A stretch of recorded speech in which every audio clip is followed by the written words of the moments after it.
How do we draw directly in ink and maintain accuracy in proportion and angles and shape for what we draw, when every mark, every line we place on the paper will still be there at the end? This is the strategy I've developed over a number of years, which increasingly works successfully for me.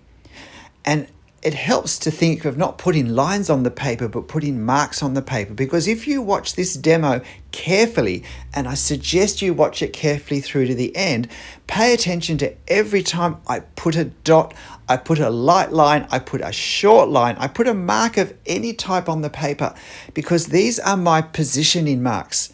These are marks where I'm referencing off my reference, and I'm looking at distance or angle, and I'm making my first, if you like, my first negotiation point on the paper. I'm not saying I'm going to put it there, but this is as close to as what I can get on the first go, the first run. And now I'll check it again and just make sure that the angles, the distances, the proportions, the closeness line up with my reference.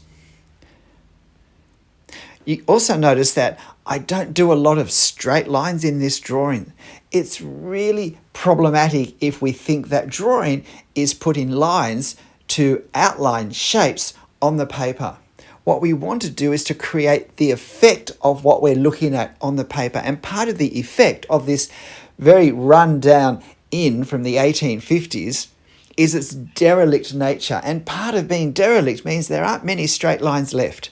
Everything's sagging and rusting and bending, and bits are chipped and broken off, and we have to capture that in our ink work, in the marks we make on the paper. And if we make lots of straight lines, then we're adding a degree of perfection that the subject doesn't have. So we need to control our marks carefully, not just to maintain accuracy, but also to create every chance we have of positioning things well and creating the effect of the wear and tear, the bending, the creaking, the leaning, the wearing away of edges and surfaces that we get in such an old building. Now again, you see me trying to work out where that's going to be. That line is in relation to the edge of the water tank, and then that gives me the corner. I measure it off the chimney. I work out the angle. And now I add some of the detail connected with this. Because when I add some of the detail, I'll get a stronger sense of, have I got it right, or do I need to try and massage a correction in the next thing I draw? But I'm happy with the way those proportions have turned out. So I'm doing some grass to get a sense of the landform here and the sense of where this wall ends, and it ends with grass. So there's no point doing a horizontal line down the bottom on that left-hand side of the extension at the back. I don't need a straight line horizontally. I don't want one. But I do need to indicate where the base of that wall is so that I can get the proportions more accurate in my head when I go to draw not just the line that goes straight up, but the angled roof there. But before I worry about that, I'm going to work on the front of the building, and I have this line here. Now, one thing I did make a mistake of as soon as I did it was, you see that chimney? I put that horizontal banding around the chimney, and if I was keeping my options open as I wanted to, I wouldn't have put that on yet. I'd have waited till I drew the angle of the roof pitch, seen where it ended up against the chimney, and then I would have added a little bit more height before I put the band to represent what's in the reference. So this is what happens when we rush to put detail in that we don't need to put in yet, which commits us to certain proportions or lengths or positions of things that we're really not certain about. The more I've drawn, the more I can reference. And so it's all about, if you like, putting off committing our lines or our marks on the paper as long as possible. Now you see here I need to work out the width I go with this front of the building and its long veranda. Now it's at an extreme angle, so there's a lot of fairly extreme foreshortening involved. And you can see how I worked across going with the window and the door, and that let me position this very weathered timbered post with a few bits of wire still tangled around it, remnant of the days when it was part of some sort of fencing. And it's a very nice element to include because it's the closest part of our scene, and it helps the building to set back a little bit and give us a stronger sense of depth, of distance within our scene. So now I've got this first section of the roofing to do. That line comes down a bit too much. I don't really have that angle there, do I? I don't really know how that happened, but it doesn't fortunately hugely affect the overall drawing. So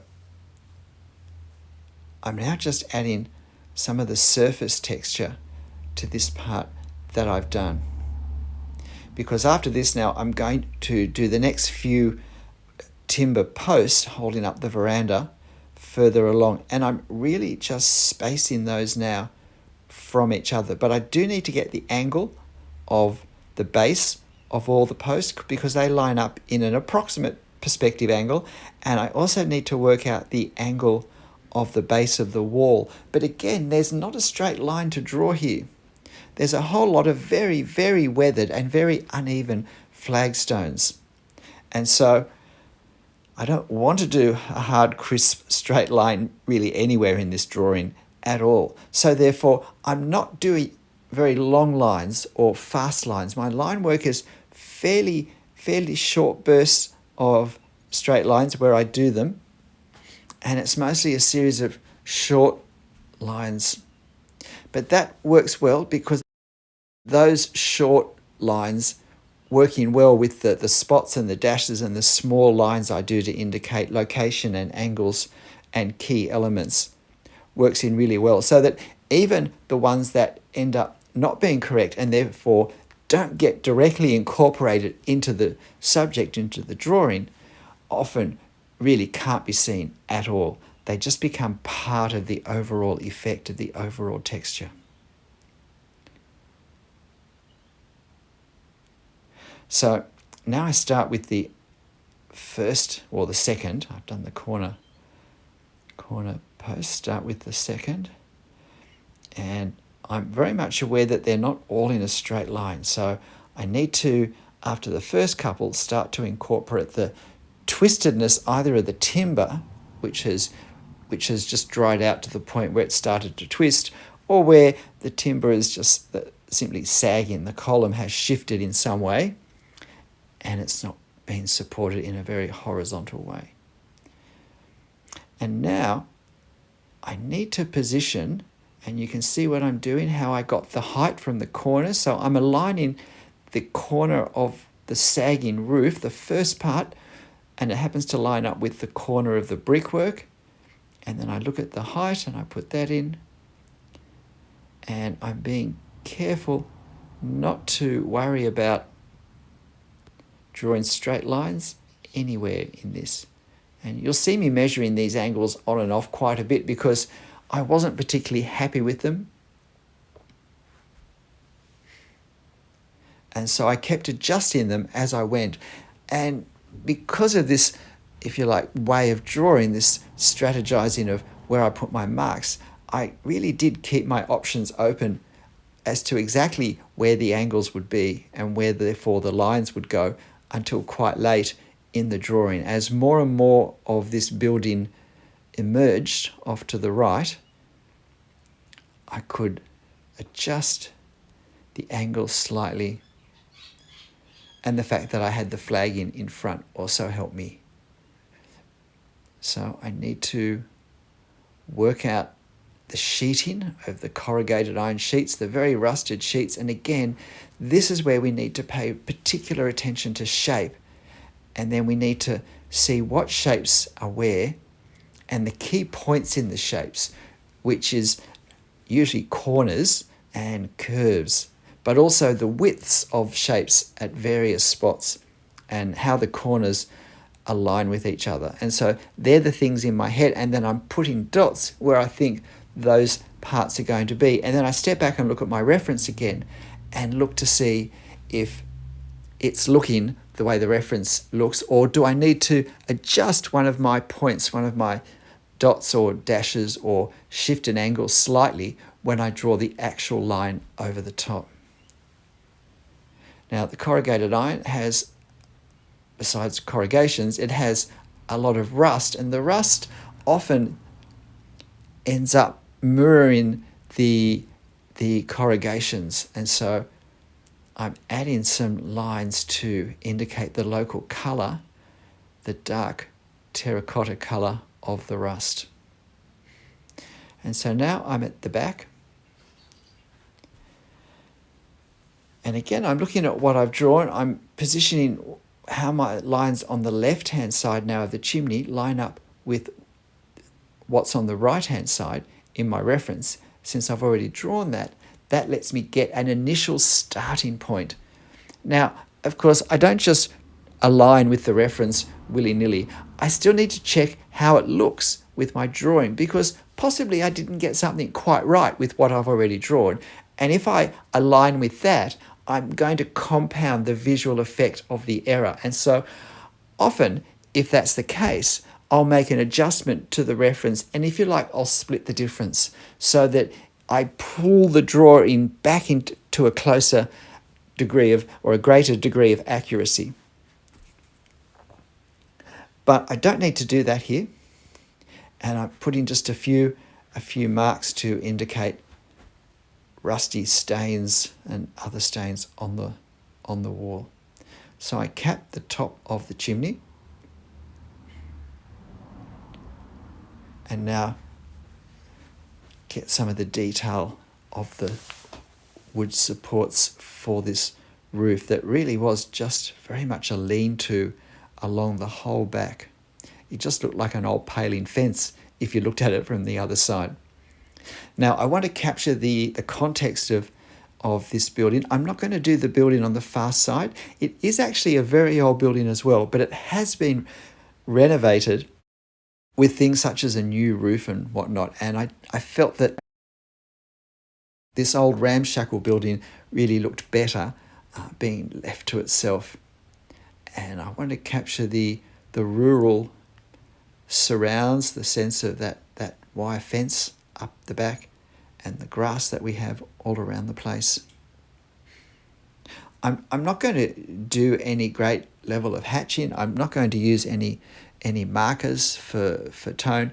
I really want the line work to stand out and to carry the sense of weather beaten.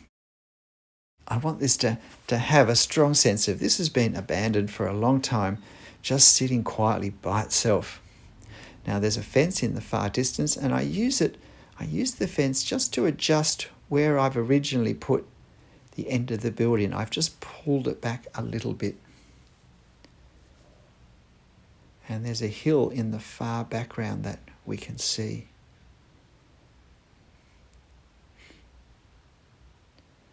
And now just a little bit more grass. I'm still checking angles all the time before I commit to a stronger, firmer representation of that edge, which I'm about to do now. There's a tree stump that lines up with the center front door that I add. Not that you can really tell what it is, but it was looking a bit empty there.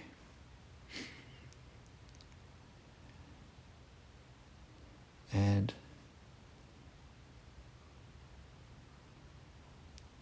just a few more details. So my strategy is to use every conceivable shape and size of mark to give indications of my first thoughts as to where something will be, often a corner or where a line will end, where a wall will end, or a point to measure an angle. And then I have a look at it, and then I check it, and then I might do a hesitant line. I might do a hesitant line. I might just do a row of dots and then be able to see that angle more clearly and check it more clearly, particularly if it's a very important angle. And then I can more confidently draw my long straight line freehand if it needs a long straight line or whatever sort of marks it needs. So I just have the tree up the back now. I find keeping my options open till the last possible minute to commit to the final line work isn't something that extends my drawings. It doesn't delay them. It lets them be accurate. G'day, I'm Stephen Travers. Look, I hope you found this helpful and I hope you have a go drawing it. But look, whatever you draw, however you draw it, make sure you have fun. I'll see you next time. Bye.